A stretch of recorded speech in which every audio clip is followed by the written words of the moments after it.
Chicago, the Windy City, the only city in America completely rebuilt from the bottom up.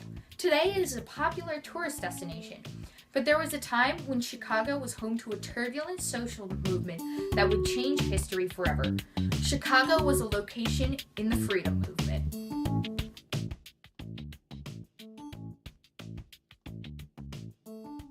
Before the Civil Rights Movement began, the inequality of African Americans has been an issue, which is why groups of people have founded associations to try and achieve equality. In 1909, the National Association for the Advancement of Colored People, the NAACP, was founded in New York City. A group of white intellectuals, the leaders, sought to make whites aware for the need of racial equality. The group launched a program of making speeches, lobbying, and publicizing the issue.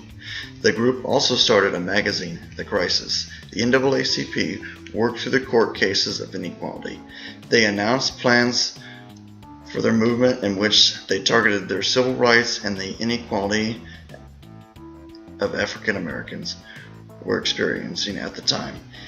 In August of 1919, a young black boy had drowned on the white side of a beach, crossing that invisible race line which started the race riot. After the riot, a total of over 500 people were injured. The plans for the 1960s Chicago Freedom Movement was started on January 7, 1966 by Martin Luther King and the Southern Christian leadership. The groundwork began for the Freedom Movement in the summer of 1965. In July, the leaders of the Freedom Movement invited MLK to lead the demonstrations against segregation in education, housing, and employment.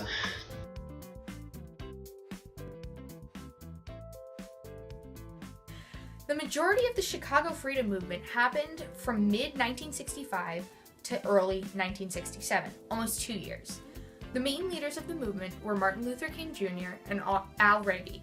The leaders helped stage protests and demonstrations against segregation in education, housing, and employment.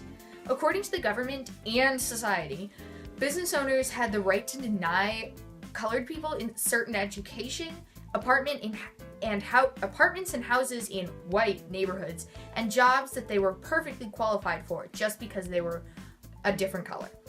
One of the largest protests was held in 1966, what was meant to be a peaceful march through a white neighborhood. It led to massive race riots all over the city. During the march, protesters were being called racial slurs and having bottles and bricks hurled at them. These events led to huge race riots, and both black and white citizens were injured or killed.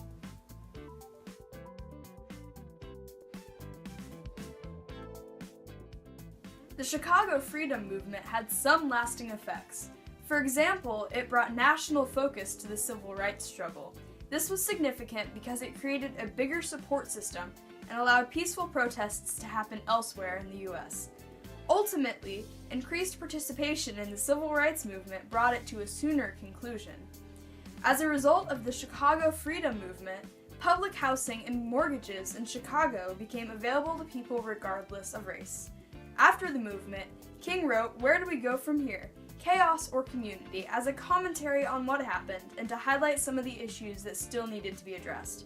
Perhaps most importantly, the Summit Agreement was signed, which called for measures to strengthen the enforcement of existing laws and regulations with respect to housing. The civil rights fight was far from over, but because of the works of King and Raby in the Chicago Freedom Movement, things were beginning to improve. Fast forward to present, Chicago is still struggling to provide adequate housing and equal rights to the citizens of its city.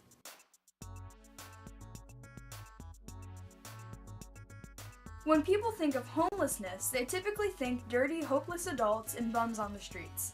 But in Chicago, a large part of the homeless population is children.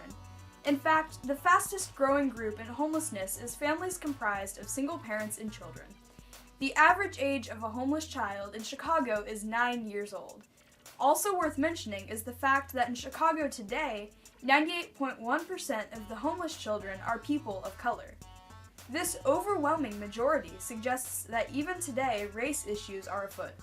However, in the 1960s, white males made up the majority of the homeless population, which can be explained by the fact that African Americans made up less than 10% of the population, as compared to the 42% of today.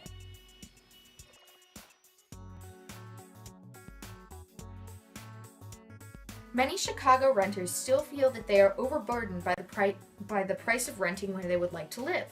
The overpricing of rent results in many more children being homeless that could be housed. Many people also claim that low wages are an issue. They work almost constantly and still cannot afford to pay rent, putting more children on the streets. 50% of renters feel that they are overburdened.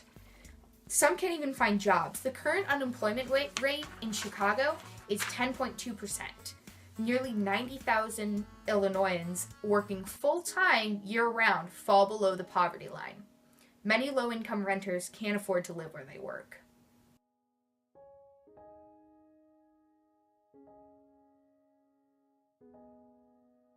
"97% of homeless children in Chicago move up to 3 times in a year. They go hungry at least twice the rate of other children, have 3 times the rate of emotional and behavioral problems such as anxiety, depression, sleep problems, and aggression. 40% attend 2 different schools in a year, and 28% attend 3 or more different schools. A large percent of homeless children in Chicago have a higher chance of decay in development and twice as likely of learning disabilities. They're 16% less proficient at reading and math than their peers. 1/3, usually repeated grade, have little or no positive interaction with adults. Civil rights have been an issue for a long time. In the 1960s, inequalities were expressed in the Chicago Freedom Movement. The movement worked to help with housing, education, and employment discrimination. In Martin Luther King Jr.'s book, he asked the question, chaos or community? And because of the homeless children population in Chicago today, our answer is chaos.